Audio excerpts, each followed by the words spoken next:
Why do you think indigenous knowledge is important in times today? Sonakshi, indigenous knowledge is actually the cultural heritage of a country or a place. And let me tell you one thing, that culture of an country is what determines the self-concept that people of that country harbor. And let me tell you a research from one of my books called Unleash Your Potential. They say that 90% of the results that human beings produce comes from their self-concept. So what we are discussing here, Sonakshi has rightly said, is something very, very deep. For example, we in India, we are very, very fortunate to have a very, very deep and a very profound indigenous educational culture. Our Vedic system, we were among the first in the world to have a university, Nalanda University. Yes. Okay, we were the first among the civilization who had given importance to the inner journey.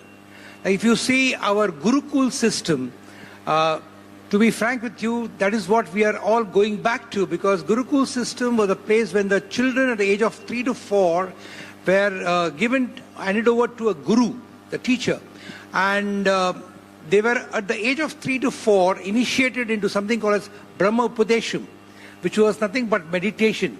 And today the entire world is talking about the importance of meditation as a thought leadership which gives you life leadership.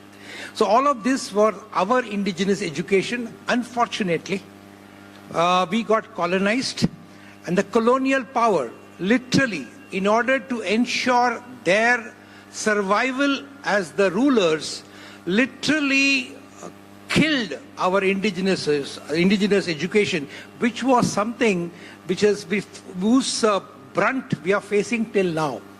The 250 years of rule by the Britishers, they systematically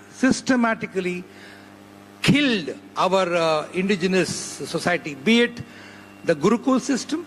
They also killed our Sanskrit, which is the most scientific language known. Even today, the entire Germany is talking about researching on that and finding it to be the most appropriate for computers or software. Okay? They also killed off, all the other institutions which we were proud of. So as we are talking about something very deep, and today India is re-emerging mainly because the current leaders, even though we are a little late, we are again revisiting our indigenous thing, and you can see what it is bringing to India in terms of the growth. Last quarter we grew at about 8.5%, the fastest in the world, because we are revisiting our indigenous culture, education, the way of life.